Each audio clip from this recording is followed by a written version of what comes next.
अभिक्रिया की प्रकृति के आधार पर अभिक्रिया की एंथैल्पी कई प्रकार की होती है। पहला, दहन की एंथैल्पी।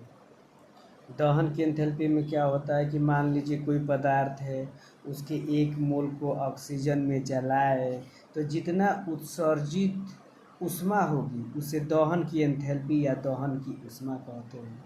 जैसे मान लीजिए 1 मोल मीथेन को ऑक्सीजन में पूरी तरह से जलाए तो कार्बन डाइऑक्साइड और जल में बदल जाता है। इस अभिक्रिया में 87.8 किलो जूल ऊष्मा निकलता है ना। अब चलते दूसरा, उदासीनीकरण की एंथैल्पी। मान लीजिए 1 ग्राम अम्ल को किसी भस्म से अभिक्रिया कराने पर क्या बनता है, लवण और जल बनता है। तो इसमें जितना ऊष्मा उत्पन्न होगा उसे क्या कहेंगे, उदासीनीकरण की एंथैल्पी। तीसरा, गठन की एंथैल्पी यानी कि एंथैल्पी ऑफ फॉर्मेशन।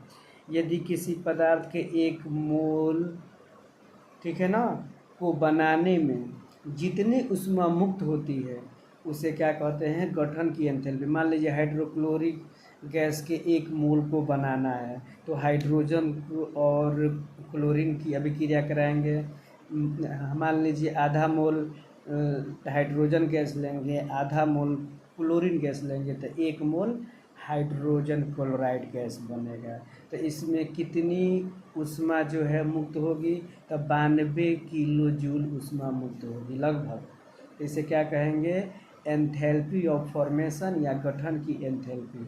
अब चलते हैं चौथा, हाइड्रोजनीकरण की अभिक्रिया एंथैल्पी।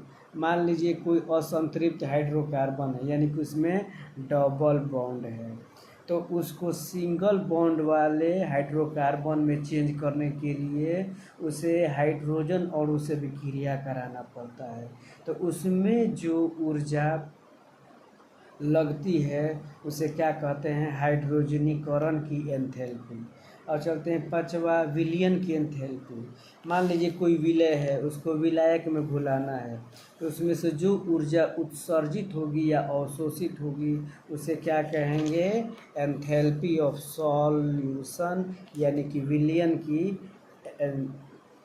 विलयन की एंथैल्पी। ठीक है। जैसे मान लीजिए कि कोई भी एक उदाहरण लेते हैं कि मान लीजिए पोटेशियम क्लोराइड है कि 1 मोल को जल के अत्यधिक मात्रा में घुलाएंगे तो उसमें 18.6 किलो जूल ऊष्मा अवशोषित होती है। तो इसे क्या कहेंगे, हम लोग ही कहेंगे कि एंथैल्पी ऑफ सॉल्यूशन यानी कि विलयन की एंथैल्पी। माने विलायक में घुलने के लिए कितना ऊष्मा लगती है या उत्सर्जित होती है। अगला है ऊर्ध्वपातन की ऊष्मा यानी हीट ऑफ सब्लिमेशन।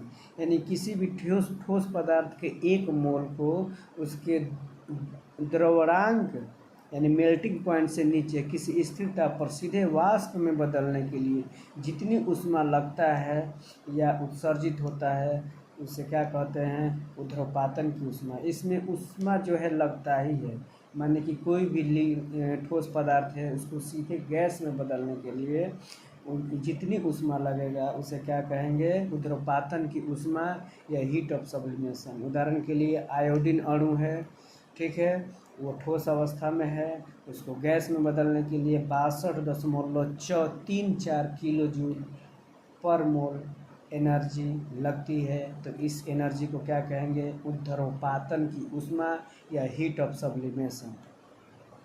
अब चलते हैं द्रवण की एंथैल्पी ऑफ फ्यूजन या हीट ऑफ फ्यूजन। किसी ठोस पदार्थ को द्रव में बदलने के लिए जितना ऊर्जा परिवर्तन होता है, जैसे मान लीजिए कोई बर्फ़ है उसको पिघला करके द्रव में बदलना है तो जितना ऊर्जा लगेगा उसे क्या कहेंगे, हीट ऑफ फ्यूजन या एंथैल्पी ऑफ फ्यूजन। मान लीजिए 1 मोल जल है, उसको 1 मोल द्रव में बदलना है तो इसमें हीट ऑफ फ्यूजन का मान होगा 6 किलो जूल। तो इस 6 किलो जूल को क्या कहेंगे, हीट ऑफ फ्यूजन। इसे डेल्टा HF से सूचित करते हैं। Thank you.